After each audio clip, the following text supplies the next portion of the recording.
नमो वरहंतारं नमो सिद्धारं नमो वायुयानं नमो वज्रायानं नमो योगेशवसागुणं शुद्धात्मानमनेकान्तं साधुमत्तं मंगलम वन्दे सन्दृष्टिसिद्ध्यर्थं सन्दृष्ट्यर्थप्रकाशकं मंगलम भगवान वीरो मंगलम गौतम गणे मंगलम कुंदकुंदाच्यो जैन धर्मोस्तु मंगलम सर्वमंगलमांगल्यम सर्वकल्याणकारकम प्रधानम सर्वधर्माणां जैनम जयतु शासनम नमः श्री वर्धमानाय निर्भूतकल्लात्मने सालोकानां श्लोकानां विद्याय दर्पणाय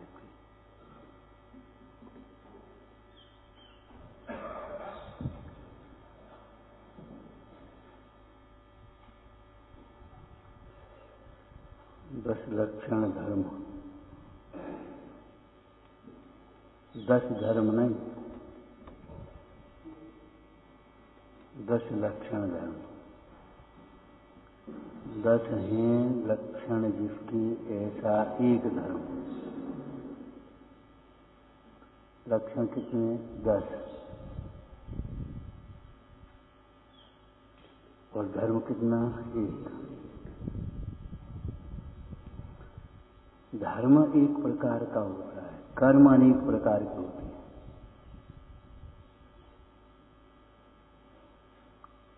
धर्म स्वभाव है, कर्म विभाव है।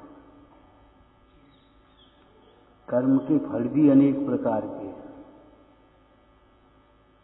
धर्म का फल अनेक प्रकार का नहीं।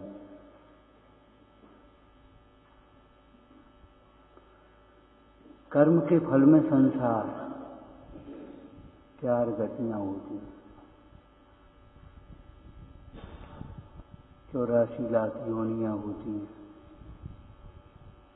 और उनमें एक एक कर्म के हिसाब से नाना प्रकार के शरीर हैं, संपदाएं विपदाएं हैं, बुद्धि है, संगनन है, आकार है, नाना प्रकार के कर्म नाना प्रकार के हैं, तो कर्म का फल भी नाना प्रकार का। धर्म एक प्रकार का है तो उसका फल भी एक प्रकार का है। पंचम गति, बोलो अनेक प्रकार। सिद्ध भगवान के जो भेद कहे गए वो भूत निगम ऐसे कहे गए। वर्तमान में देखा जाए तो उन सिद्ध भगवंतों में कोई भेद नहीं।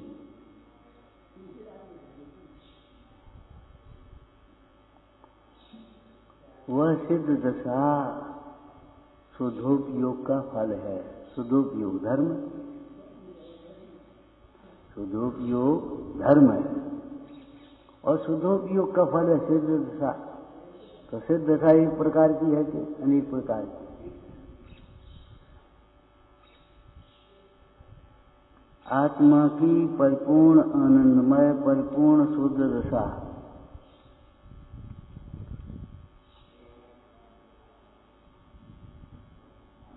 सिद्ध दशा माने आत्मा की परिपूर्ण आनंदमय शुद्ध दशा। अनेक प्रकार की नहीं। महावीर भगवान सिद्धालय में, ऋषभदेव सिद्धालय में, उनकी आयु कितनी प्रकार की? आपकी आयु अलग है, इनकी आयु अलग है, इनकी आयु अलग है, भोग भूमि की अलग है, देवगति में अलग अलग प्रकार की आयु है। लेकिन सिद्ध भगवान की आयु बता रहे हैं अनंता अनंत काल यथा तथा शिव परिणव साधी अनंत। आपका ज्ञान अलग प्रकार का क्षेम, इनका अलग है, इनका अलग है, इनका अलग है, मजदूर का अलग है, कारीगर का अलग है, कर्मचारी का अलग है, अधिकारी का अलग, सबके अलग अलग प्रकार। लेकिन सिद्ध भगवान का ज्ञान केवल ज्ञान, सबका एक सा ज्ञान है, सबको एक सा सुख। इंद्रिय सुख अनेक प्रकार के दिखाई दे रहे। आप देखो बीमारियां अनेक अनेक, लेकिन स्वास्थ्य एक है। स्वास्थ्य के लक्षण अनेक हैं। स्वस्थ व्यक्ति का लक्षण होगा जिसको कोई टेंशन ना हो, कोई भार ना हो, घबराए नहीं, जरा सी बात नहीं, जो खाए पिए उसको पच जावे, चलने में हंपनी नहीं आवे, सांस लेने में सांस नहीं फूले, माने एक ही प्रकार का स्वास्थ्य होगा। स्वस्थ व्यक्ति जितने होंगे सब एक प्रकार के होंगे। और बीमार, किसी को ब्लड प्रेशर लो है, किसी को हाई, दोनों, लेकिन स्वस्थ में न लो न हाई, एक टेम्परेचर, एक।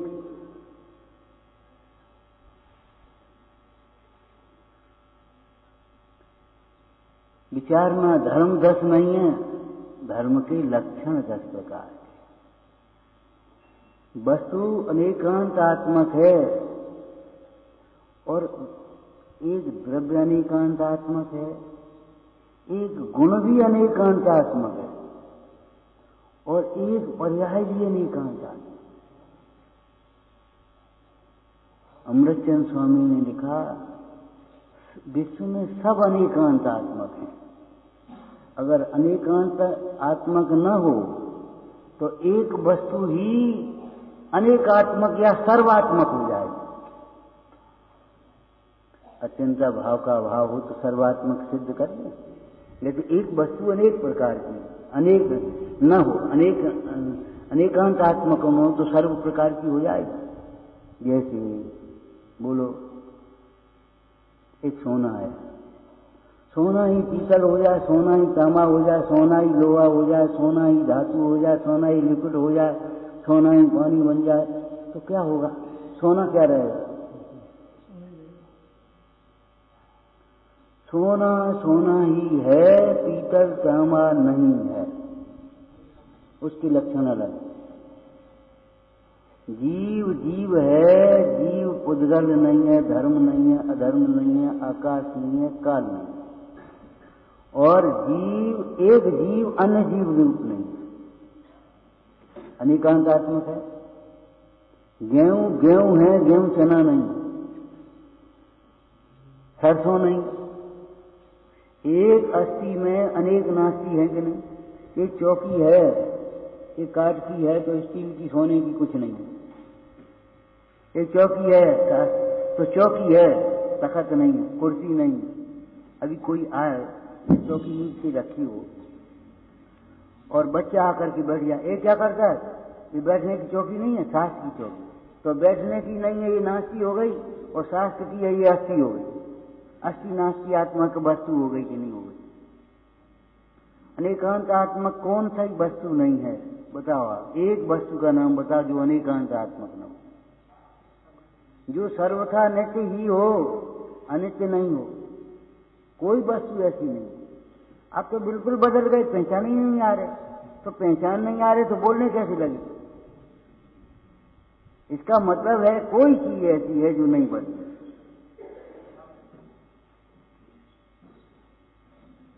एक लड़के लड़की का विवाह हुआ। अब उस समय की उम्र, उस समय की फोटो, उस समय की देश वेश अलग प्रकार की। अब बुढ़ापा आ गया।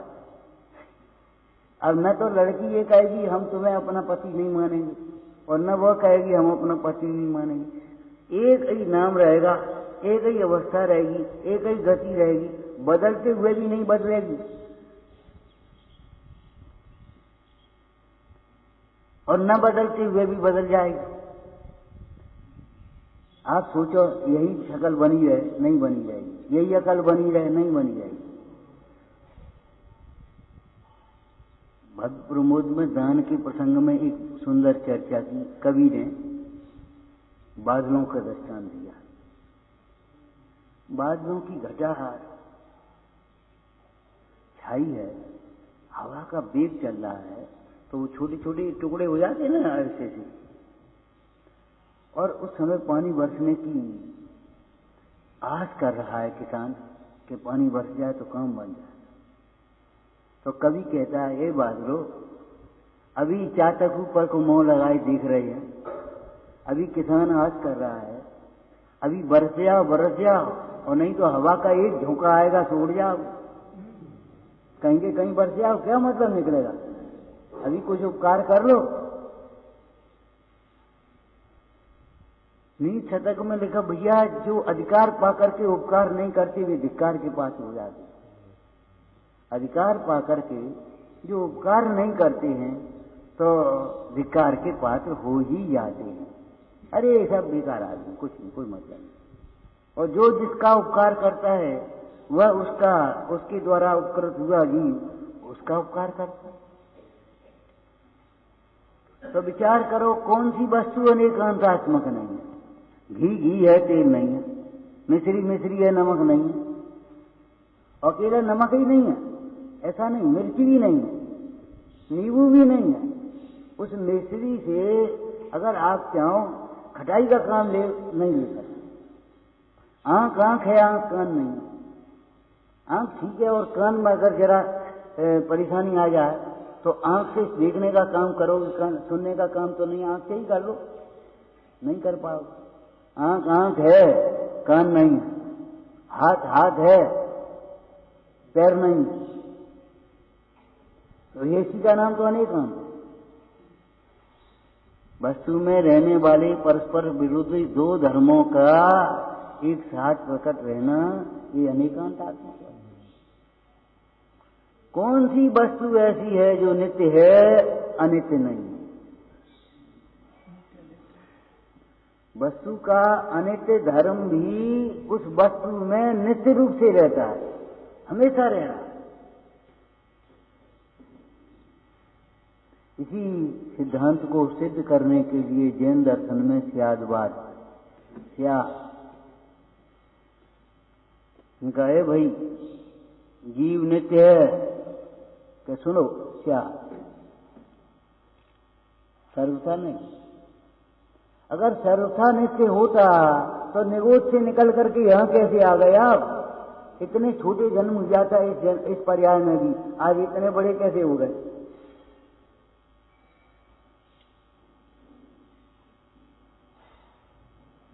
इतना बड़ा जन्म तो नहीं लिया तुमने, अब इतने बड़े कैसे हो गए? अगर नित्य है तो वो बाल अवस्था नित्य है कि युवावस्था नित्य है कि अनित्य अवस्था, वृद्धावस्था नित्य है? तो एक भी नित्य नहीं है। अवस्था कोई नित्य नहीं है, लेकिन फिर भी वस्तु नित्य है।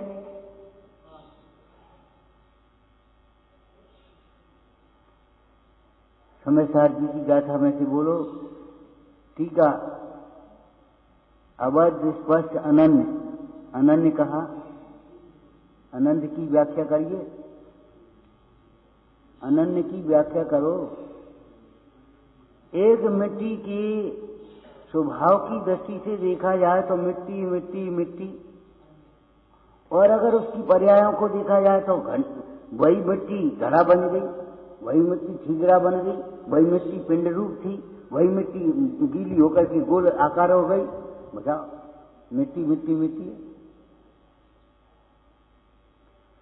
महावीर भगवान का वही जीव मारीच के भव में, पुरुरवा के भव में, देवगति में, सिंह के भव में, बोलो आप, और वही जीव तब तक बहिरात्मा था, सिंह की दशा में अंतरात्मा हुआ, और अंतरात्मा चलता रहा चलता रहा चलता रहा, और आज परमात्मा। द्रव्य दृष्टि कर सर्व थिर पर्यय फिर है कौन? करना क्या है कि प्रयोजन करना चाहिए। आपको बादाम दे दें, ले भाई खाओ, नारियल दे दें खाओ, कैसे खाओ? खाना आना चाहिए। आप अपनी आप दृष्टि से मत देखना, जरा छोटे बालक की दृष्टि से देखो। अब वो विचार रहो ना, खाने की क्या करे, नारियल क्या करे? आप छोटे बालक को एक नारियल दे, वो कुछ नहीं खा पाए, माँ कहेगी यहाँ आप हम खिला ला, अरे हम खाएंगे, अब वो कैसे खाए? माँ ने वो नरेटी और वो सब अलग किया जटाजूट, और निकाल कर गली दे दी, बच्चा खाने लगा। जटाजूट, नरेटी और छिलका वो सब अलग है, और खाने वाली गिरी अलग है। ऐसे ही द्रव्य कर्म, नो कर्म, भाव कर्म अलग हैं और अनुभव करने योग्य शुद्धात्मा अलग है। आपको कुछ नहीं समझ में आएगा, हम मनुष्य हैं, लेकिन सुखी होने के लिए जिस स्वानुभव की जरूरत है, तो जिनवाणी मां कह रही हमारे पास आओ, यहाँ आओ, हम तुम्हें बताएंगे, तुम ये नहीं हो। अरे भाई, सिद्ध भगवान के जैसे शरीर नहीं है, तो इससे ये समझ लेना चाहिए तुम्हारा भी स्वभाव नहीं है शरीर। शरीर तुम्हारे स्वभाव में भी नहीं है, ज्ञानावरणादि कर्म तुम्हारे स्वभाव में भी नहीं है, मोह राग द्वेष रूप भाव कर्म तुम्हारा भी स्वभाव नहीं है। तुम भी स्वभाव से देखो तो रागादिक भावों से शून्य हो और ज्ञानादिक भावों से परिपूर्ण हो, सदा काल शाश्वत भगवान। लगता तो है ही कि लगने, यही तो भूल है, बस यही। पहले कहा था, आपको याद हो, मिथ्या दर्शन होता है, मिथ्या ज्ञान होता है, मिथ्या चारित्र होता है। कहीं पढ़ा हो आपने मिथ्या आत्मा होता है, कहीं पढ़ा हो? उसको कह देते बहिरात्मा। परिणमन की अपेक्षा तीन भेद कह देते, बहिरात्मा, अंतरात्मा, परमात्मा। लेकिन इन तीनों में कॉमन कौन है? आत्मा। बहिर विशेषण और आत्म विशेष, अंतर विशेषण और आत्म विशेष, और परम विशेषण और आत्म विशेष।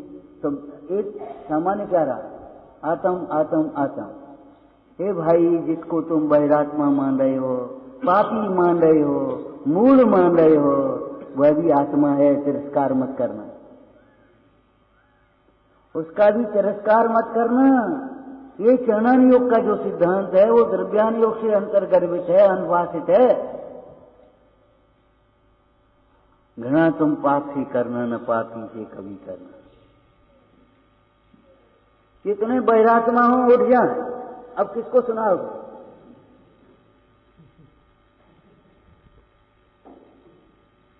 ए भैया, तुम बहिरात्मा माने बैठे हो, तुम आत्मा हो। आत्मा समझो, बहिरात्मा नहीं हो। ये तो क्षणिक पर्यंती है, एक समय की पर्याय में भूल है, भूल मिट जाएगी, तुम ही अंतरात्मा बन जाओगे, काम बन जाए। अब बहिरात्मा को हटा दो, हटो, बहिरात्मा जाओ, जाओ बाहर जाओ, तो अब कौन बचेगा?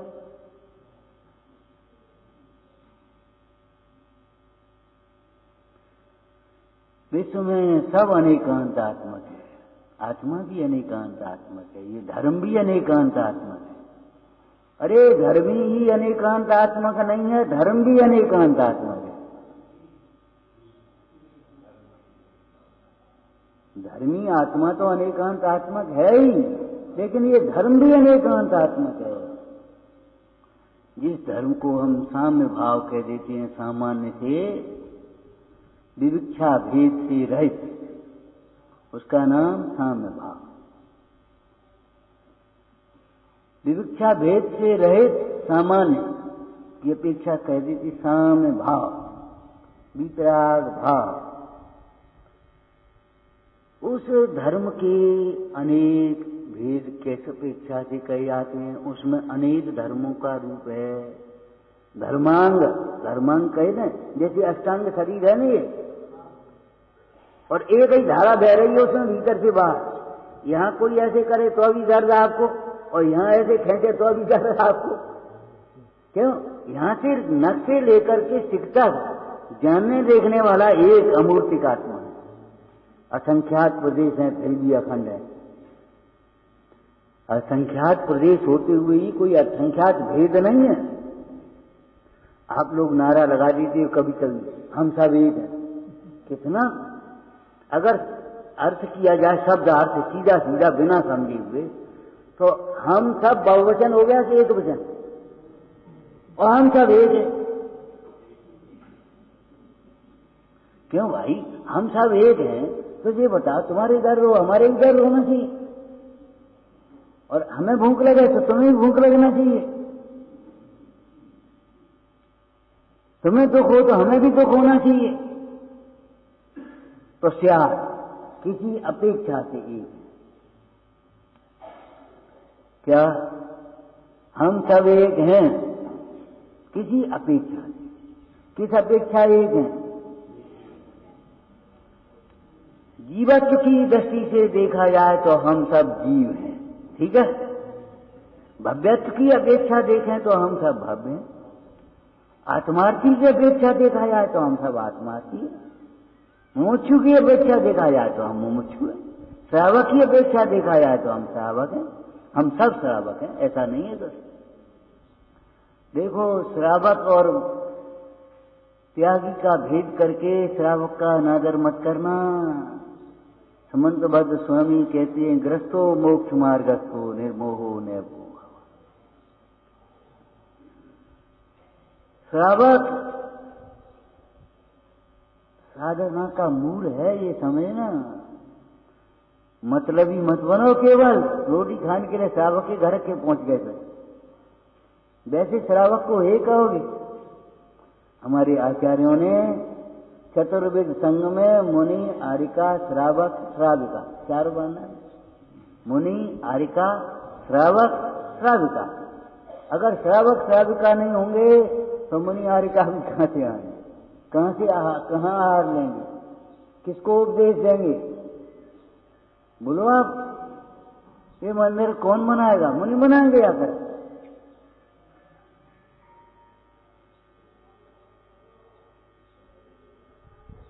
अरे सम्यक दर्शन हुआ, मोक्ष मार्गी हो गया, हम सब एक हैं, हमारा लक्ष्य एक है,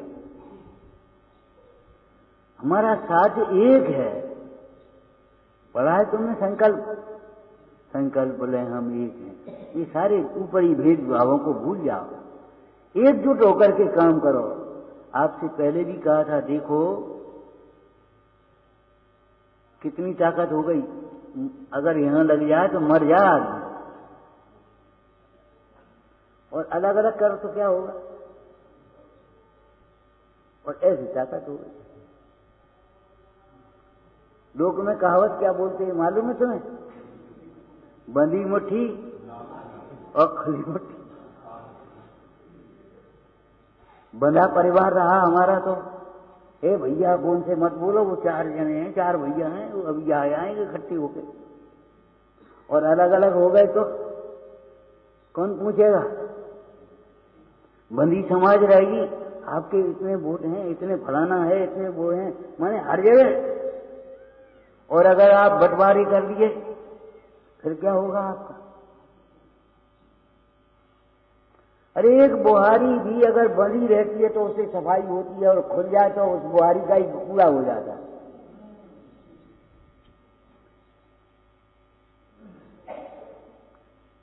हमारे जीव एक हैं, गुरु एक हैं, शास्त्र एक हैं, धर्म एक है, साध्य एक है, साधन एक है।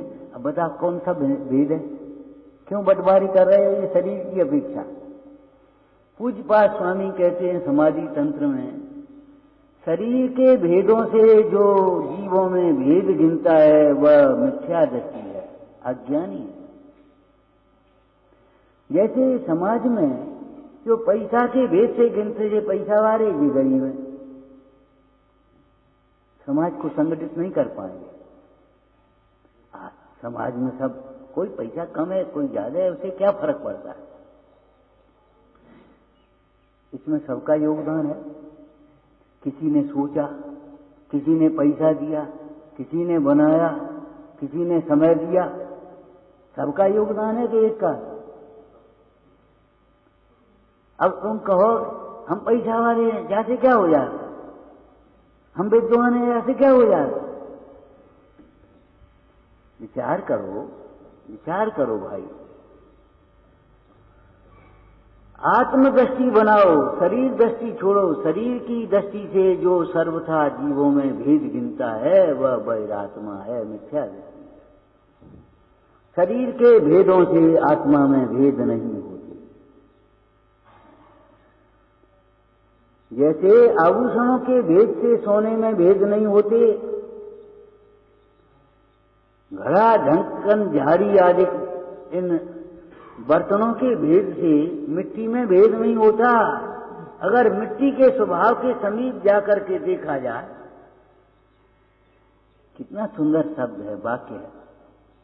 शरीर के मिट्टी के स्वभाव के समीप देखा जाए तो मिट्टी में अनन्यपना है। ऐसे ही तुम आत्मा के समीप जाकर के देखोगे तो अनन्यपना है। शरीर से देखोगे तो अनन्यपना नहीं दिखाई देगा, अन्यपना दिखाई देगा। लेकिन अगर आत्मदृष्टि से देखेंगे तो अनन्यपना दिखाई देगा। वही तो जीव है।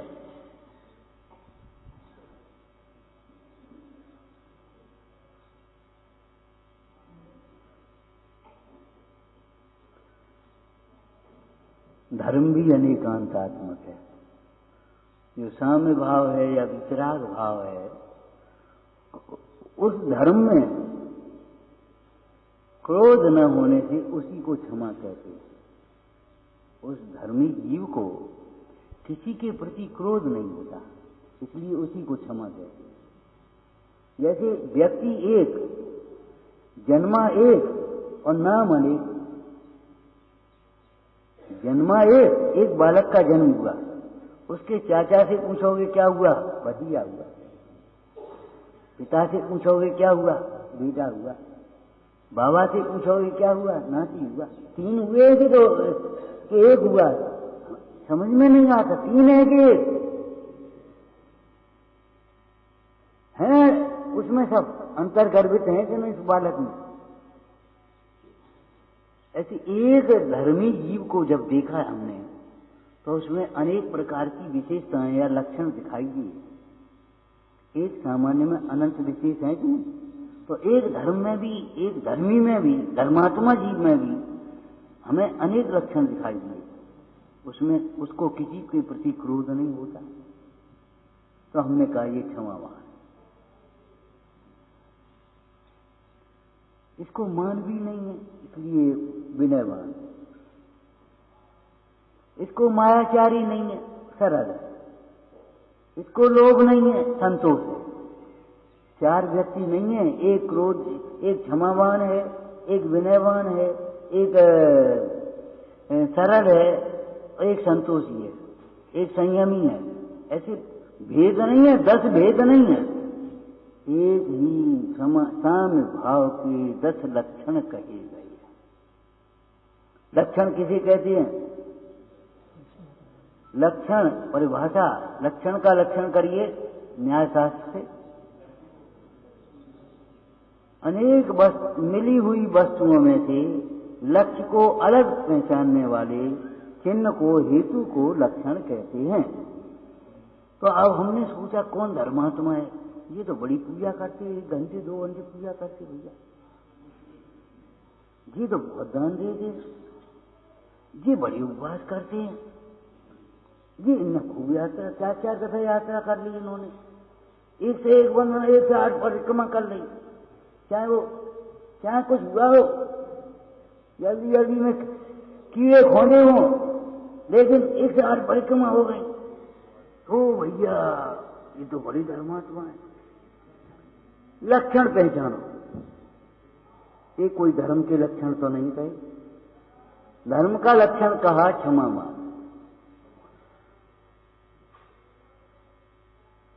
बहुत सुंदर बात है। आत्मा में दुख नहीं है, आत्मदृष्टि होने पर दुख नहीं होता, और दुख नहीं होता तो नाना प्रकार से मन भी नहीं भटकता।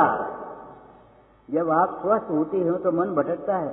चलो वैद्य जी को दिखाया, अरे वैद्य ठीक है, डॉक्टर को दिखाओ, अरे वो डॉक्टर तो ठीक है, साइड इफेक्ट बहुत हैं, अपन चलो प्राकृतिक में कर दे। नहीं चलो अपन तो एक्यूप्रेशर करेंगे। मन भटकता है बीमारी में, लेकिन जब आप स्वस्थ होते हो तो भटकता है कि चलो किसी को दिखाया नहीं। कहीं आप भूखे चले गए, बिना खाए पिए, घर से भूखे चले, बड़ा अपराध है।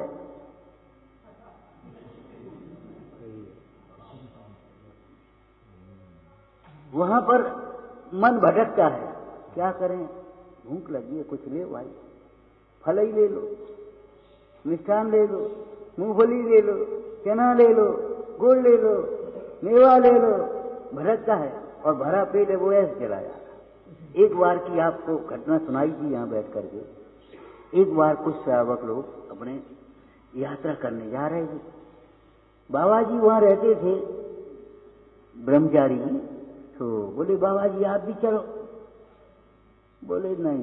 बोले माता जी आ रही हैं, आपका भोजन व्यवस्था सब सही हो जाएगी, आप तो चलो यात्रा कर आओ। फिर कौन जाओ, कैसे जाओगे? तो कहे ठीक है। बाबा जी ने अपना बिस्तर बांधा, अपना पानी वानी सब रखा, थोड़ी सी व्यवस्था करी और चल गई। एक लड़का बोला देखो बाबा जी, हंसी की बात नहीं है, जितना सबके पास सामान है आपके पास सबसे ज्यादा है। बिस्तर, इनके पास तो बिस्तर कुछ नहीं, बच जाएंगे अपन छेड़े। पानी की कैन और वो तुम्हारा डिब्बा और ये कपड़े और सब सामान, आपका सामान कितना है? आप कहते अल्प परिक्री अल्प परिक्री। बाबा जी हंसे, बोले बेटा एक बात बता, हम यात्रा में चलेंगे, ऐसे बैठे और इधर भी नहीं देखेंगे क्या बिक रहा है, इधर भी नहीं देखेंगे क्या बिक रहा है, कौन सी होटल पर चाय पीना है, कहाँ मिठाई खानी है, कहाँ नमकीन लेनी है, कुछ नहीं, हमें कोई विकल्प नहीं, हमारा इतना ही परिग्रह सीमित है। और तुम्हारा परिग्रह अब बताओ ज्यादा किसका? परिग्रह संयोग का नाम नहीं है, परिग्रह राग का नाम है, मोह का नाम है, द्वेष का नाम।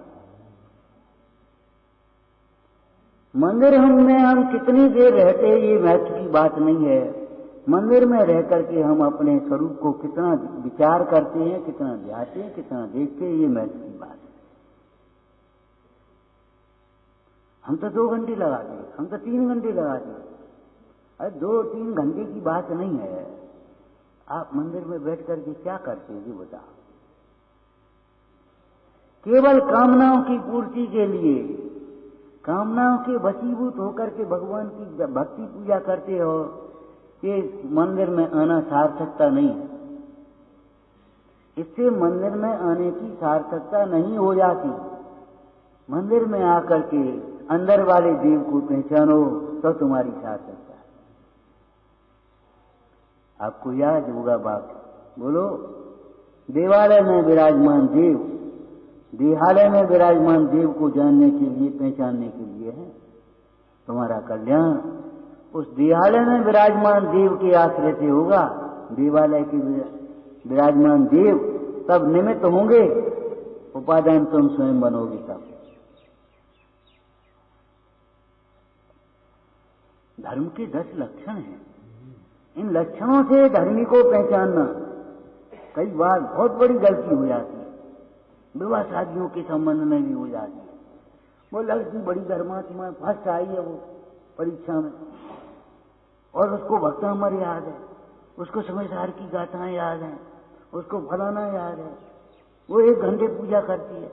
अरे नहीं भैया, वो 2 बातें किसी की कितनी शांति से सहन कर लेती है, उसकी धर्मात्मा की नाम करना कभी गलती नहीं होगी। और अगर 2 बातें सहन करना नहीं जानती है और क्षमा मांगना, क्षमा करना नहीं जानती है, तो धर्म से बहुत दूर है, ये समझ लेना। भूल में मत पड़ जाना, घर बर्बाद हो जाएगा।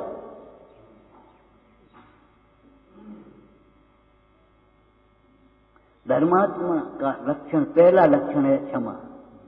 क्षमा का अर्थ क्या है? क्षमा पृथ्वी को भी कहते हैं। पृथ्वी की तरह जो सहनशील है, खोद खाद पृथ्वी सहे।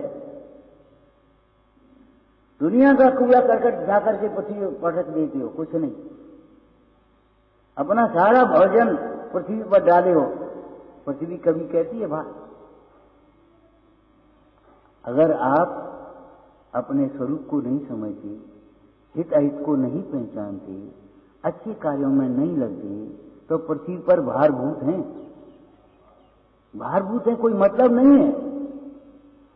अरे जिसके मरण हो जाने पर, देह छूट जाने पर, अगर ये नहीं कहे भैया गांव सुनना हो गया, निरर्थकता है, चलो शांति भाई चले, अच्छा निरर्थकता होगी।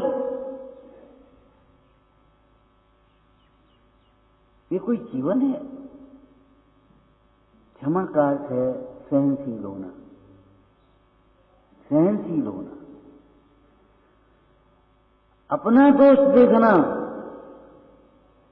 दूसरे का दोष नहीं देखना। ये व्यवहार की बात कर रहे हम, निश्चय की बात नहीं कर रहे। निश्चय की बात माने निर्दोष देखना। निर्दोष स्वभाव को देखने पर जो आनंद रूप भाव होता है, जो शांत भाव प्रकट होता है, उसको क्षमा कहते हैं। ये निश्चय की बात है। और यह भी कथन किसी अपेक्षा से व्यवहार का है।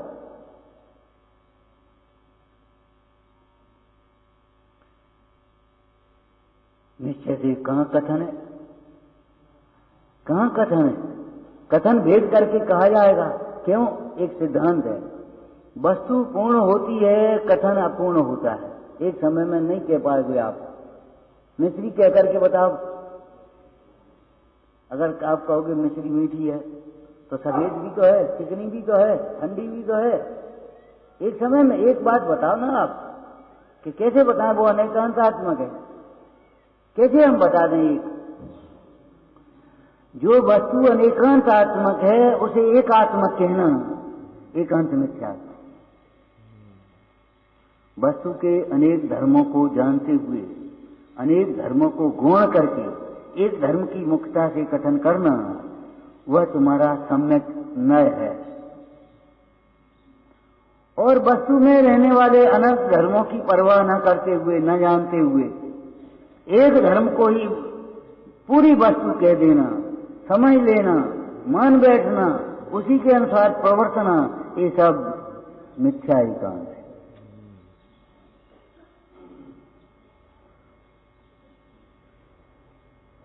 कितनी प्यारी लाइन है पूजा में, आपने पढ़ी होगी।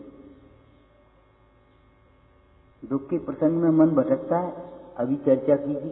बीमारी में मन भटकता है, स्वास्थ्य में भी भटकता है? नहीं भटकता। ऐसे ही राग में मन भटकता है, वीतरागता में मन नहीं भटकता।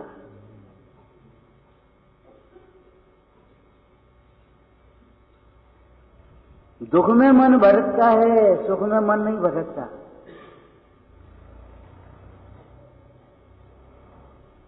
और सुख स्वाश्रय से होता है। तो कितनी बढ़िया लाइन लिखी है। जब अंतर्मुख दृष्टि होवे,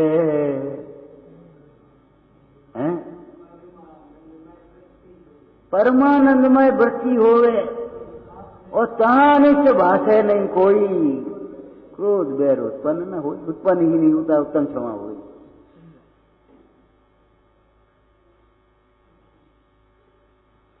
कोई काम हुआ ही नहीं तो बिगड़ने की बात ही नहीं। किसने बिगाड़ दिया? क्यों भाई ये कुआ किसने डाल दिया? आप हंसोगे, क्या है कहां कुआ? तो आत्मा में दुख नहीं है, और आत्म दृष्टि में होने पर दुख होता नहीं है। जब दुख नहीं होता तो किसी में अनिष्ट की कल्पना नहीं होती, अनिष्ट की कल्पना नहीं होती तो क्रोध नहीं होता, और इष्ट की कल्पना नहीं होती तो मान नहीं होता, उस इष्ट की प्राप्ति के लिए लोभ नहीं होता। एक साथ युगपथ।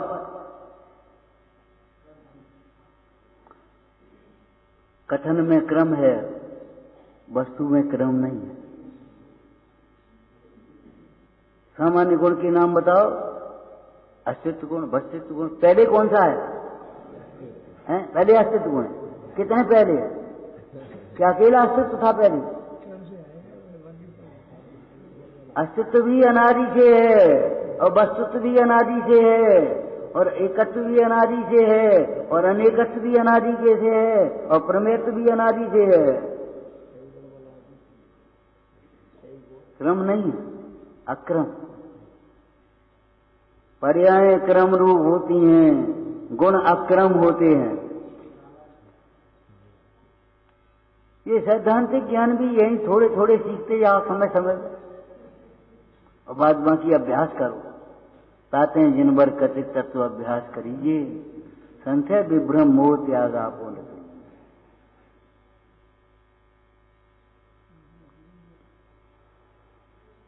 कितना ही कहा जाए अधूरा का अधूरा ही रहेगा, पूरा नहीं कहा जा सकता। एक कवि ने एक दुआ लिख दिया, वस्तु के स्वरूप को हम सर्वथा नहीं कह सकते। क्यों? है कहूं तो ना है, और ना कहूं तो है, और है और ना के बीच में जो कुछ है सो है। अब हम क्या कहें?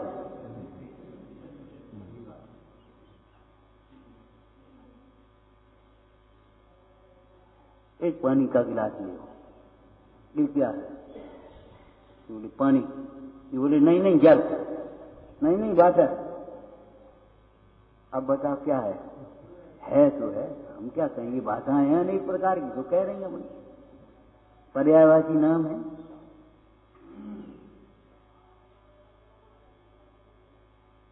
विचार करो, विवाद करो तो करते रहो।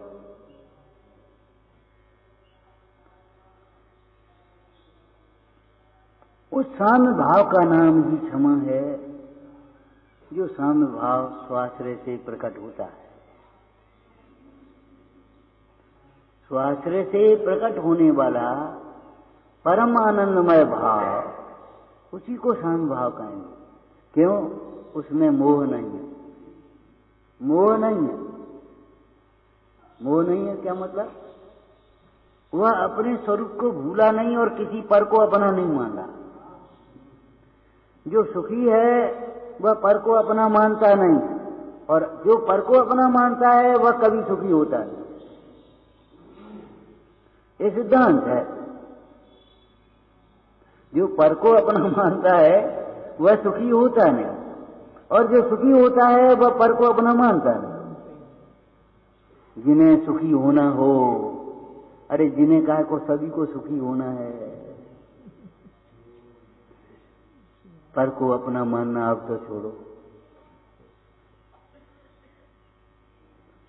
पर को अपना मानते मानते कभी सुखी नहीं हो पाओगे भाई।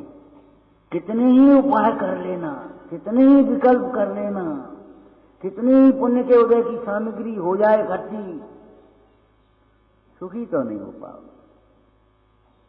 एक प्रश्नवाचक है, एक चिंतन के लिए तुम्हारे पास अवसर है। बहुमूल्य जगत का वैभव यह क्या हमको सुखी बना सकता है? सोचो तो फिर नहीं तो फिर उसके पीछे काय को पड़े। अभी हम कह तो रहे थे आप, अगर ये पैसा साथ ले आते होते, साथ जाने की कोई व्यवस्था होती तो क्या होता। जब पैसा ये साथ नहीं जाता तब तो इसके पीछे मारा मारी मर्जी है, न्याय मचा है, गरीब अमीर के भेद पड़े हैं। पशुओं का चारा खा जाए आदमी, लेटनों के पैसा, लेटन खत्म। अगर पैसा साथ जाता होता तो क्या होता, लेकिन घबराओ नहीं, कुछ नहीं होगा, साथ जाएगा नहीं। जो पैसा को अपना मानते हैं वे जो पैसा के लिए अन्याय करते हैं, जो पैसा के लिए चोरी डकैती डालते हैं, जो पैसा के लिए मिलावट आदि जघन्य अपराध करते हैं, पैसा उनका भी नहीं होता, उनके साथ भी नहीं जाता, केवल धिक्कार रह जाता है, टेंशनमय जीवन हो जाता है। केवल टेंशन मिलता है और कुछ नहीं मिलता।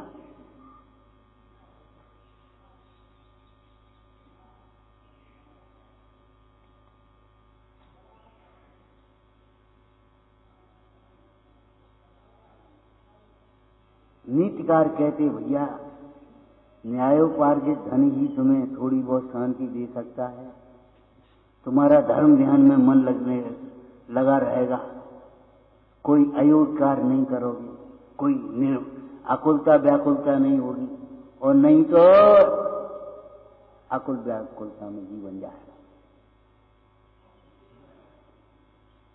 शावकाचार्य जी विराजमान है। क्या लिखा है पंडित सदा सुखदास जी ने, अगर रोटी खाने को भी नहीं हो गृहस्थ को, 2 टाइम में 1 टाइम और 2 दिन में कभी 1 दिन मिल जाए तो भी बड़ा धैर्य रखता है, और सारे कुटुंब को, अब तो कुटुंब है क्या, दो का एक है अब तो कुटुंब है क्या? पहले तो 5-5 भाई 6-6 बहनें कुटुंब का माने अब सारा कुटुंब भूखा बैठा है, एक टाइम रोटी मिल रही है तो भी कुटुंब को बैठा करके वो मुखिया संबोधन करता है, इसमें पढ़ना साहब का चाहिए। वो कुटुंबी जनों, पूर्व काल में तुमने किसी को अच्छा खाते पीते देख करके ईर्ष्या की होगी, किसी के खाने पीने में विघ्न किया होगा, चल रोटी खा रही हर काम कर, जल्दी कर, काम का नुकसान हो रहा है, ऐसे बोल देते मजदूरों से कई बार। किसी को पिंजड़े में रख करके जेल में अन्नपान निरोध किया होगा, भोजन पान रोका होगा, अच्छा खाते हुए ईर्ष्या द्वेष किया होगा, विघ्न किया होगा। उस पाप के उदय से आज तुम्हें भोजन पान का ठिकाना नहीं।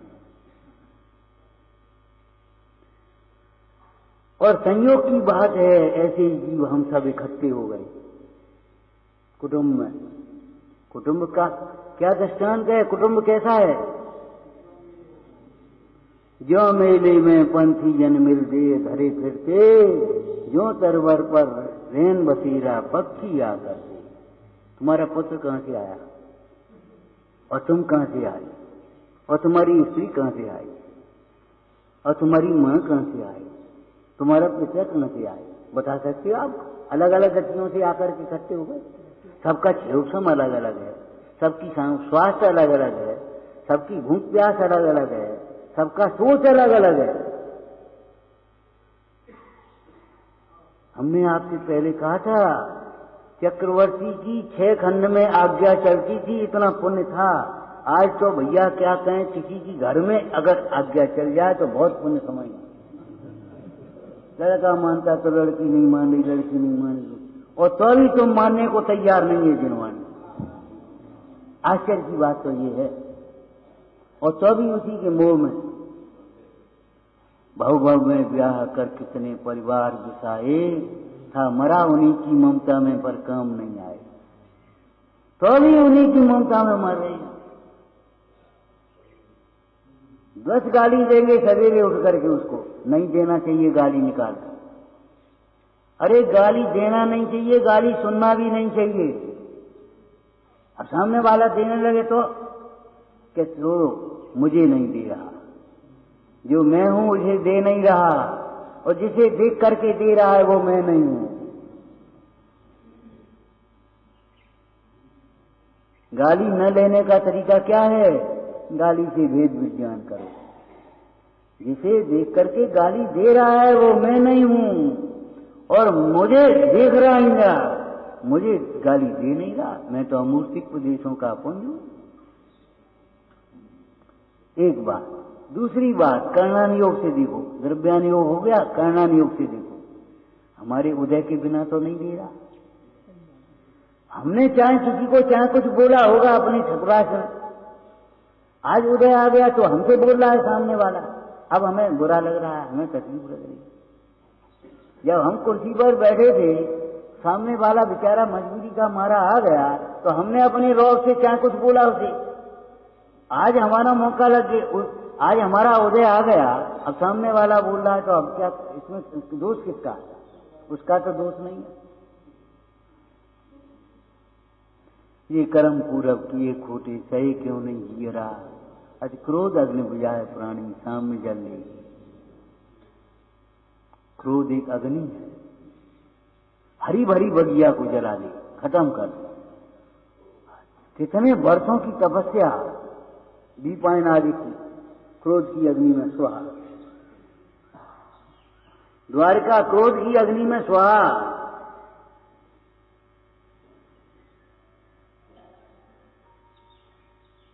मान प्रतिष्ठा स्वास्थ्य जो कुछ भी है सब क्रोध की अग्नि में स्वाहा। बुद्धि क्रोध की अग्नि में स्वाहा, वैभव क्रोध की अग्नि में स्वाहा।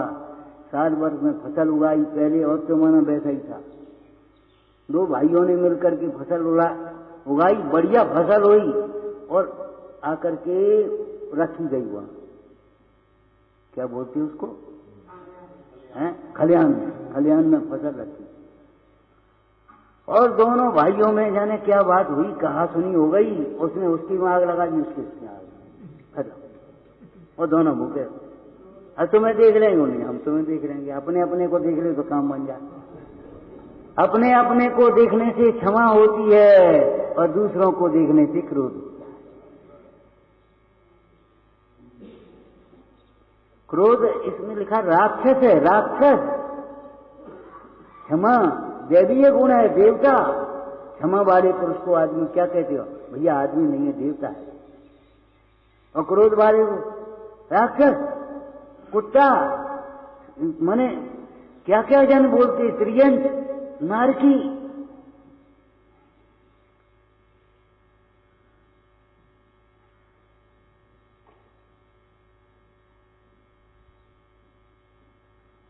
विचार करना, ऐसी अवस्था में जहां एक दिन में एक बार ही भोजन मिल पाए, 2 दिन में एक बार मिल पाए, और कुटुंब साथ में हो, अकेला नहीं हो, और तो भी संबोधन करता है वो कुटुंबी जन। अपन ने पूर्व में ईर्ष्या की होगी खाते पीते लोगों को देख करके, इनके खूब ठाट हैं, बढ़िया खा रहे पी रहे, माल उड़ रहे। कभी अपन बोल जाते ऐसे एक दूसरों से,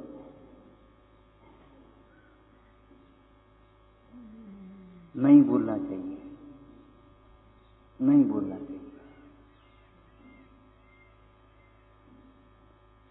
हमने आपको बताया, आपकी थाली में आपके पुण्य प्रमाण सामग्री आएगी और इनकी थाली में इनके पुण्य प्रमाण सामग्री आएगी। ईर्ष्या मत करो, शिकायत मत करो, शिकायत मत करो। करना नहीं हो कहता, हमारा ही तो कर्म का उदय है, उस बेचारे का क्या दोष है। और वह भी कर्म का प्रेरा है, उसका भी कर्म का उदय है। आत्मा गाली नहीं दे रहा उसकी, उस सामने वाली व्यक्ति का आत्मा गाली दे रहा है कि शरीर गाली दे रहा है। और तुम भी दो, आत्मा को गाली दे रहा है कि शरीर को गाली दे रहा है। अगर आत्मदृष्टि से देखा तो कोई किसी को गाली नहीं दे रहा, और शरीर दृष्टि से देखो तो कोई किसी को गाली नहीं दे रहा। फिर क्या है ये? लहरें पानी में होती हैं कि पानी के ऊपर होती हैं? अरे पानी का ही परिणमन है, लेकिन पानी के भीतर लहरें नहीं होती, और पानी के ऊपर नहीं होती हैं, हवा में होती हैं क्या? और पानी का ही परिणमन है वो। कैसा स्याद वक्तव्य, स्याद अवक्तव्य वस्तु का स्वरूप है। ये जैनाचार्यों ने कठिन नहीं बना दिया है, क्या कहें। जैनाचार्यों ने भाई वस्तु का जो स्वरूप है वो कहा है। गिनती गिनना कितने लोग हैं, अब 1 2 ऐसे गिनोगी आप, चाहे किसी को खड़ा करो, टाइम लगेगा, जल्दी बता, जल्दी बता, जल्दी कैसे बता भाई? वस्तु में अनंत धर्म है, अब कैसे हम बता पाए? एक भाई बोले हिंदुओं का गीता, ईसाइयों का बाइबल, मुसलमानों का कुरान, तुम्हारे जैनियों का ये ग्रंथ ही नहीं है जिससे जैन धर्म समझना चाहते। हमने कहा तुम कुछ पढ़े लिखे भैया, इंजीनियरिंग करी है, इंजीनियरिंग की 1 किताब पढ़ी कि 4-6 किताब पढ़ी? तो 2-4 पढ़नी पड़ेगी, वो तो एक में एक विषय आएगा। डॉक्टरी में एक विषय 1 किताब पढ़ी कि 4 किताब पढ़ी? अगर एक ही करें तो कितनी मोटी बनाए। तो ये बताओ, वस्तु का अनंत धर्मात्मक स्वरूप है, उसको समझने के लिए 4 अनुयोग हैं, तो हम क्या करें? एक किताब कैसे बनाए हम? बनाएंगे थोड़ा तो होकर के छोटी हो जाएगी, लेकिन उसमें पूरी कथाएं तो नहीं आ पाएंगी। अगर डिटेल उसको देखना पड़ेगा तो उसमें 4 किताबें चाहिए, 4 अनुयोग चाहिए कि नहीं, द्वादशांग चाहिए।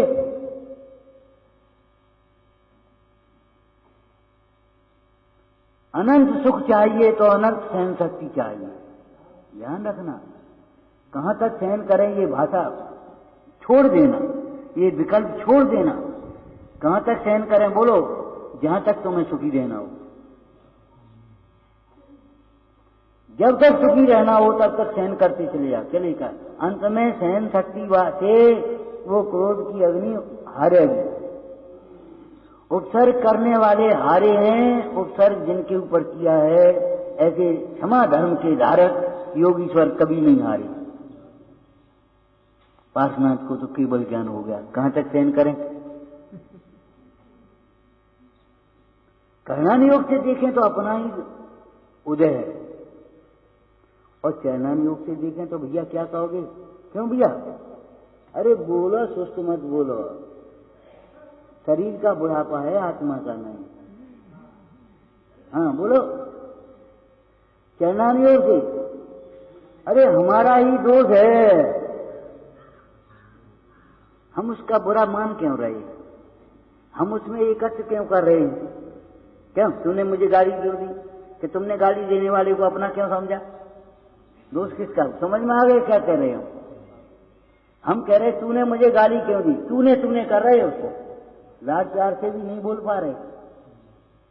क्रोध भाषा बिगाड़ देता है, मुद्रा बिगाड़ देता है, परिणाम बिगड़ जाते हैं। बिगाड़े ही बिगाड़ तो है क्रोध में, सुधार क्या है। क्रोध से समाज का सुधार हो सकता है, हम क्रोध करें तो क्या समाज का सुधार हो जाएगा, और हमारा सुधार हो जाएगा क्या। तो क्रोध में बिगाड़े ही बिगाड़ है, क्षमा में सुधार ही सुधार है।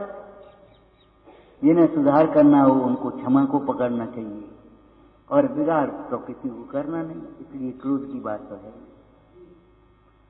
तो चैनानुयोग पद्धति से हम अगर विचार करें तो वर्तमान की जो पर्याय है, जिसको देख करके वो क्रोध कर रहा है, गाली दे रहा है, मार रहा है, पीट रहा है, जो कुछ भी कर रहा है, वह हम है ही नहीं। गलती हमारी है, हम उसे अपना क्यों मान रहे। क्या कह रहा है, उस बच्चे को तुम अपना क्यों मान रहे। बच्चे से कह रहे, अब कभी कभी दो बच्चे एक साथ खेलने वाले लड़ने लगते, एक का पक्ष लेकर के वो अपन बोलने लगे, तो गलती किसकी है। और वे 2 दिन बाद फिर खेलने लगे, उनका कुछ नहीं बिगाड़ सुधार, और तुम फटे में टांग मुफ्त में हो दिया। परसों एक दृष्टांत दिया था, एक बार क्या हुआ, कच्ची सड़कें होती थी, गांव की गलियां, एक सर्प निकला और सर्प ऐसे चला गया। तो मट्टी की जो सड़क है उसमें एक लकीर सी बन जाती है, सर्प चला जाए तो लकीर बन जाएगी उसकी। एक आदमी निकला घर से, उसने देखा ओ सांप निकल गया, अच्छा लाओ मेरी लाठी, तो लाठी ले करके उसको लकीर को खींचने लगा, सांप तो गया। अब लाठी को या तो लाठी टूटेगी या तो ये माथे धूलो भरेगी, और क्या होगा। ऐसे ही जो पर्याय चलेंगे उनको याद कर कर करके हम वर्तमान में क्रोध कर रहे हैं, अपने नए कर्म बनेंगे, वर्तमान में आकुलता होगी, और क्या फायदा होगा बोलो। तुमने कल हमसे ऐसा कहा था, तुमने परसों हमारे साथ ऐसा किया था, तुमने सवेरे हमारी ऐसी करी थी। अरे सवेरा गया भैया, कल गई, परसों गई, अब क्या करोगे ये बताओ। अब सोचो क्या। अरे बिना पढ़े स्वाध्याय वाले लोग, समझदार लोग कभी कभी कह देते थे भैया अब बिना कहीं तो हो नहीं है, अब तो क्षमा करनी ही पड़ेगी, यहां नहीं करोगे वहां करोगे, कहीं तो कहीं करना पड़ेगा, क्षमा तो करनी ही पड़ेगी। क्षमा के अलावा कहीं शरण नहीं है। पूरा वाक्य बोलो, पिछली बार भी बोला होगा। जैसे अज्ञान से होने वाले दुखों के दूर करने का उपाय सम्यक ज्ञान की प्राप्ति है, ठीक है, सम्यक ज्ञान का अभ्यास। मोह से होने वाले दुख को दूर करने का उपाय सम्यक की प्राप्ति है, सम्यक की प्राप्ति। ऐसी क्रोध से होने वाले दुख को दूर करने का उपाय क्षमा का दान।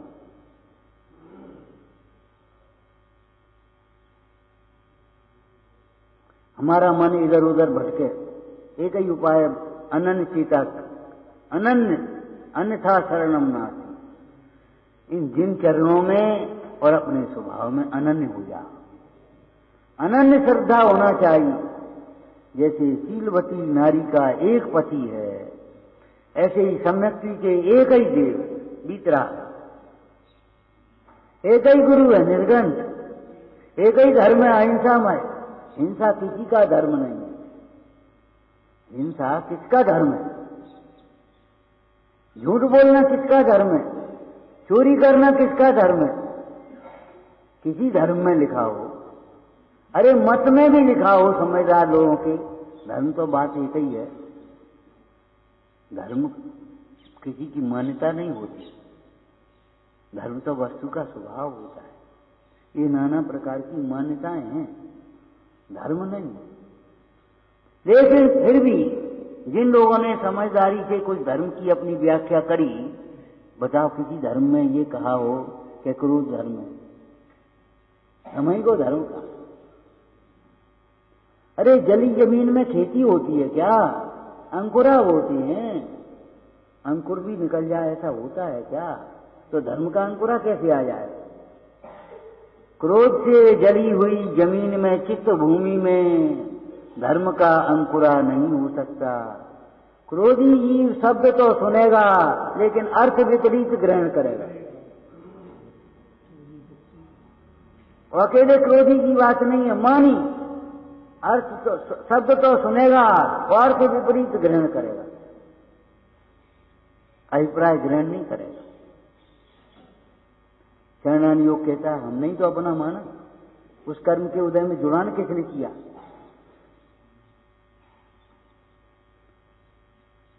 हमारी ही भूल है, हमारा ही क्रोध हमारे लिए दुख का कारण है, पर दुख का कारण नहीं है। क्रोध का निमित्त दुख का कारण नहीं, क्रोध का कारण नहीं है। उसने जबरन क्रोध नहीं कराया। पंडित जी ने, टोटरमल जी ने दृष्टांत दिया। अभी कोई गाली दे तो बुरा लगता है, और ससुराल में गाली आराम से सुनते रहते। ये दृष्टांत दिया आराम से, नहीं हो तो वहां और ये कहें क्या गाली नहीं हुई, अब क्या करें?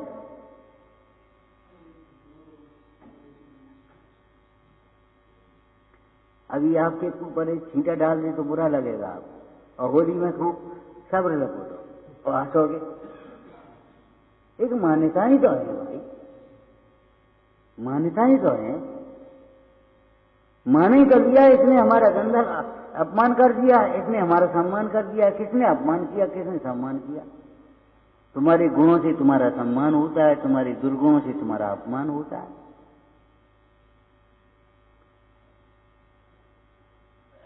चरणान योग कहता है किसका दोष है? उस कर्म में जुड़ा कौन? क्या करें, हमारी बड़ी कर्म का उदय आ गया, ठीक है, उस समय ज्ञान का उदय है कि नहीं? और ज्ञान के उदय ने कर्म के उदय को जाना है कि एक में एक हो गया? जाना है। तो जी बता, तुमने उस कर्म के उदय को अपना क्यों जाना? कर्म के उदय को अपना क्यों जान लिया? ये गलती किसकी हुई? क्या करें, ऐसे गांव में पैदा हुए जहाँ स्कूल नहीं, कुछ नहीं, पर मंदिर नहीं और वो साधन नहीं, तो तुम ऐसे गांव में क्यों पैदा हुए? ऐसे गांव में क्यों नहीं हुए जहाँ सैकड़ों मंदिर हैं, हजारों घर हैं, 3 टाइम स्वाध्याय होता है? ऐसे क्यों गांव में पैदा नहीं हुए? बस आओ, हमारे हाथ की बात है। तुम और किसके हाथ की बात? तो पिताजी के हाथ की बात है या माँ के हाथ की बात है? विचार करो भाई, तुमने ही ऐसे कर्म माने हैं, मंदिर बगल में है और मंदिर की विराधना करी है, तो अब ऐसा उदय आ गया कि मंदिर नहीं मिला। तुमने ही जनवाणी सुनी अनसुनी करी है, तो जब सुनने का भाव हो गया, अब सुनने को नहीं मिल रही। अगर कोई आने नहीं दीवे, नहीं जाओगे, नहीं सुने, पहले यहाँ काम करो, देखो बीमार उसकी सेवा करो, तो आपको बहुत बुरा लगे। और कदाचित कहानी तुम्हारी कम सुनने लगे तो क्या करोगे? सुनाई देना बंद हो जाए तो क्या करोगे? सोचो, विचार करो। दूसरे को दोष देना सरल है, अपना दोष देखना कठिन है। और जब तक दूसरे को दोष देते रहेंगे तब तक क्रोध की उत्पत्ति होती रहेगी, क्रोध की वृद्धि होती रहेगी, क्रोध की परंपरा चलती रहेगी, और जब अपना दोष देखना शुरू करेंगे उसी समय से क्रोध घटने लगेगा, टेम्परेचर नीचे आने लगेगा। टेम्परेचर है क्रोध, नीचे आने लगेगा। थोड़े थोड़े क्षमा भाव अच्छा लगने लगेगा, सुहाने लगेगा हमारे जीवन में, व्यवहार क्षमा प्रकट होने लगेगी। और जब अपने निर्दोष स्वरूप को देखोगे, परमार्थ क्षमा, स्वाभाविक क्षमा, उत्तम क्षमा प्रकट हो जाए, बिना चाहे, बिना किए हुए, लेकिन बिना पुरुषार्थ के नहीं। ध्यान रखना, चाहना पुरुषार्थ नहीं है,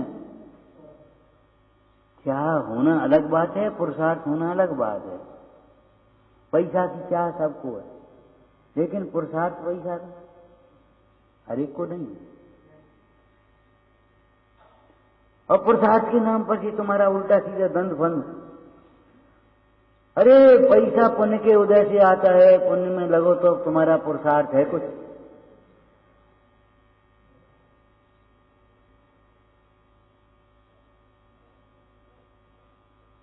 सामग्री दान से मिलती है। आहार दान वाला जीव भोजन के लिए कभी परेशान नहीं होगा, और अल्पकाल में उसके भोजन क्षुधा रोग का अभाव होता है। निश्चित है ये बात। जिसने आहार दान दिए हैं, स्वर्ग में गया, कट से अमृत जगा, भूभूमि में गया, पेड़ों कल्प वृक्षों से भोजन मिला, यहां आ गया किसी बड़े घर में और 10 आदमियों को खिला करके खा रहा है, और नहीं तो 10 जगह से मांग करके भूख पेट नहीं भर रहा। आहार दान देने से भूख मिटेगी, आहार करने से नहीं। आहार करने की बात करो तो तुम सुन लो, 3 लोग को ना जो खाए, क्या कह रहे, ये तो याद है तुम्हें? 3 लोग को ना जो खाए, मिटे न भूख, कणा न लहाए। यहां भी पशुओं की भूख कितनी है, आदमियों की भूख कितनी है, और आदमियों में भी पुण्यवानों की भूख कितनी है, और पाप की भूख कितनी है। और आगे हम एक बात कह दें, पेट की भूख कितनी है और मन की भूख कितनी है।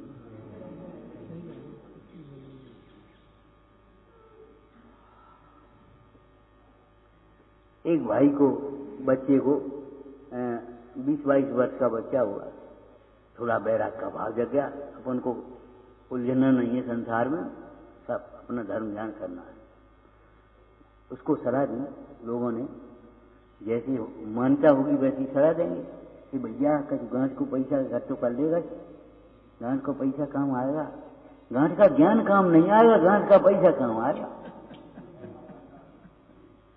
तो उसने कहा अपने गुरु महाराज, महाराज भाव तो है हमारा, पैसा वैसा है नहीं हम पे, अब क्या करें, पहले पैसा इकट्ठा कर लें थोड़ा, और उसके बाद फिर हम निवृत्ति के मार्ग में निकलेंगे। जो पट्टा लिखा है तुम्हारे पास, इतनी आयु है बाकी, इतनी आयु बाकी है, कल की कह सकते हो आप। 7, 2 साल, 10, 5 साल नौकरी कर लें, व्यापार कर लें, 7, 10, 5 साल जैसे लगते हैं जैसे पट्टा लिखा हो तुम्हारे पास, कल की पता नहीं है। भैया उज्जैन में मत रहो, आत्मा आराधना के लिए धन नहीं चाहिए, नहीं तो निर्धन क्यों होते धन को छोड़ करके। एक बात। दूसरी बात, तुम सोचो शरीर, तो शरीर अपनी चिंता करेगा, तुम्हें चिंता करने की क्या जरूरत है। तुम आत्मा की आराधना करो, साधर्मियों का वात्सल्य ऐसा होगा, वे तुम्हें संभालेंगे, काय को लगे हो इन बातों में। जो आत्मा को संभालते हैं, आत्मा की आराधना में लगते हैं, सैकड़ों श्रावक उनके लिए ऐसे खड़े, हे स्वामी अत्र अत्र आओ आओ शिष्ट होते, लेकिन तभी खड़े दे पाएंगे जब तुम्हारा उदय होगा, अगर उदय नहीं होगा तो नहीं दे पाएंगे। बुरा मत मानना, बुरा मत देखना, अरे सब मतलब के हैं, सब स्वार्थ के हैं, ऐसा मत सोचना। आहार दान से क्षुधा रोग का अभाव होगा अल्पकाल में, लेकिन जब तक अभाव नहीं हुआ तब तक आपको योग्य भोजन व्यवस्था उदय प्रमाण मिलेगा। औषधि दान से रोग का अभाव होगा। औषधि दान, कुदान नहीं, औषधि दान, समझते हो? औषधि दान में और औषधि वितरण में अंतर है। एक हॉस्पिटल खोल दिया या एक शिविर लगा दिया और औषधि दान, वो अलग, दोनों अलग अलग। औषधि दान भैया जानते हो? दान 4 प्रकार 4 संघ को दीजिए। कोई धर्मात्मा बीमार हो गया, उसको उसके नियम के अनुसार निर्दोष प्राशु को औषधि देना, दिलवाना है, उसकी व्यवस्था में अनुमोदना करना, वो तो है औषधि दान। और सामान्य लोगों को आहार दान वो देना, वो है करुणा दान।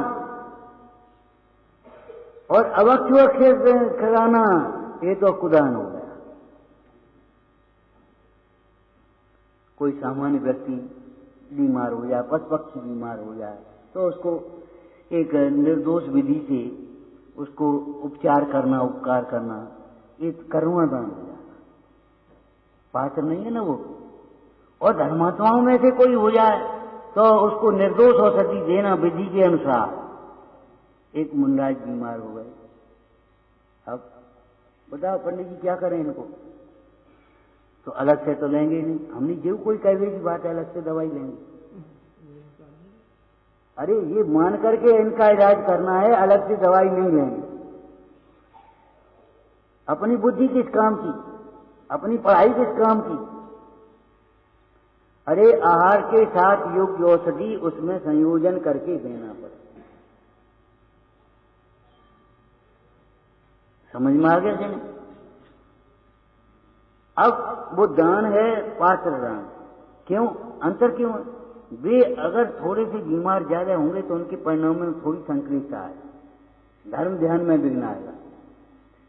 और अगर वे स्वस्थ होंगे तो धर्म ध्यान अधिक से अधिक कर सकेंगे। आपको बुखार आ गया और बुखार ठीक हो गया, तो आप क्या सोचोगे? चलो मंदिर हुआ आज, कल से मंदिर नहीं पहुंच पाए, चलो मंदिर हुआ। और अगर सामान्य व्यक्ति बुखार ठीक हो गया तो कहे चलो ताश पर नहीं बैठे चौपड़ पे, चलो वहीं बैठेंगे आप क्या, अब क्या आपको सब ठीक हो गए। इसलिए वो कुदान है और ये दान, ये अंतर है इसमें मूल में। दान 4 प्रकार 4 संघ को दीजिए।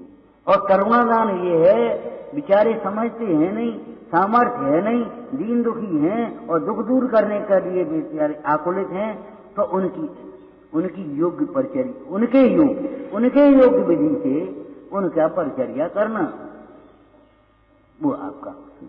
तो औषधि दान वाले बीमार नहीं होंगे, जब तक शरीर भी रहेगा तब तक बीमार नहीं होंगे। देवगति में बीमारी नहीं होती, भोग भूमि में बीमारी कहाँ होती है बताओ? तीर्थंकरों को बीमारियां कहाँ होती हैं? पुण्य वालों को बीमारियां। ऐसे ऐसे लोग बैठे होंगे, यहां भी बैठे होंगे जिनने ये गोली नहीं खाई होगी, जीवन में एक गोली नहीं खाई,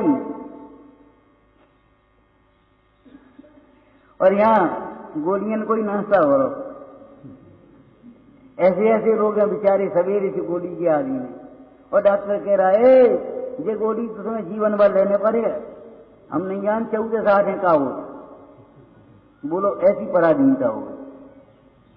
और ये एक गोली नहीं खाई और कोई तकलीफ नहीं। 80 वर्ष की उम्र में दांत चना चबा ली, आंखों से बिना चश्मा बिना देख लेती अपने आराम से, कानों से सुनाई दिया ये क्या कह रहे, उतनी दूर थी। और ऐसे लोग हैं बेचारे 40 वर्ष में मोतियाबिंद हो रहा, नहीं दिखाई दे रहा,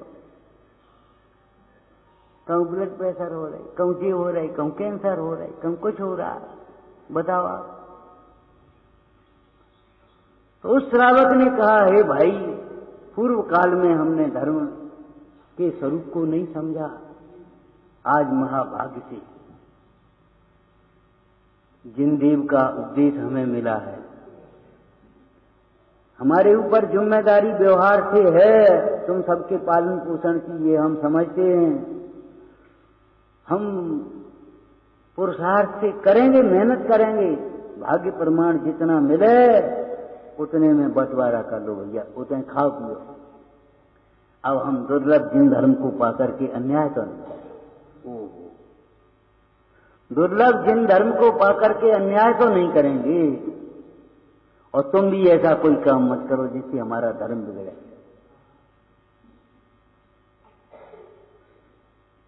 क्षमा का पड़े, क्षमा आत्मा का स्वभाव है, आत्मा के आश्रय से होता है। जिन्हें क्षमा इष्ट है उन्हें आत्मा इष्ट होना चाहिए। मुंह मीठा करना है तो मिश्री को स्वादना चाहिए।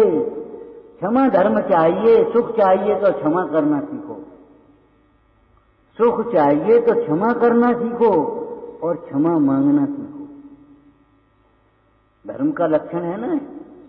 तो व्यवहार नए का भी कथन है, जो दोष होने पर, अपराध होने पर क्षमा जितनी जल्दी मांग सकता है और जितनी जल्दी क्षमा कर सकता है उतना ही बड़ा धर्मात्मा है। और रिजर्व नहीं है तो कोई बात ही नहीं, तो बहुत बढ़िया बात। माने उसे क्षमा मांगे न मांगे, तू कल मांगी, हमें तो आज ही क्षमा है। यशोधर मुंडाज को जिस समय सर्प डाला उसी समय क्षमा थी। जब उसने तब क्षमा नहीं करी, पहले ही क्षमा थी, प्रागेव। तो जिसको रिजर्व में ही क्षमा है,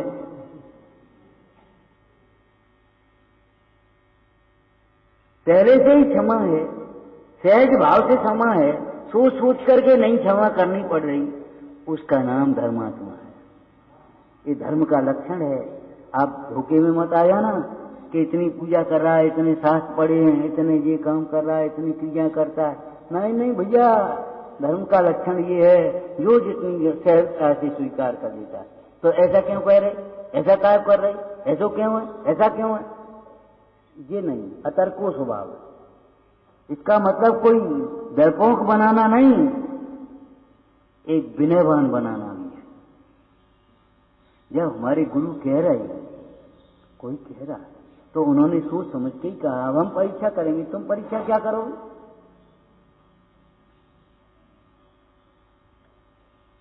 क्षमा आत्मा का धर्म है। उन जीवों को सहज होता है, सदा होता है, स्वभाव से होता है, होता ही है। बोलो बोलो, अरे ऐसे थोड़ी गर्दन से काम चलेगा, गर्दन तुम्हारी नहीं है भैया। हम क्या कह रहे हैं? सवेरे का विषय फिर आ गया। जो अपने को आत्मा देखते हैं, जो अपने को आत्मा देखते हैं उनको सब जीव आत्मा दिखाई देते हैं, उनको किसी का दोष दिखाई नहीं देता, उनको दुख नहीं होता, इसलिए उनको क्षमा होती ही है, स्वभाव से होती है, सदाकाल होती है। सोच सोच करके क्षमा नहीं करना पड़ता। चलो अब नुकसान तो होगा, अब छोड़ो आधा। ये व्यवहार की बात अच्छी है, तुम्हारी मंद कथा है, लेकिन ये उत्तम क्षमा नहीं है। उत्तम क्षमा तो नुकसान हुआ ही नहीं, हमारा क्या नुकसान है इसमें?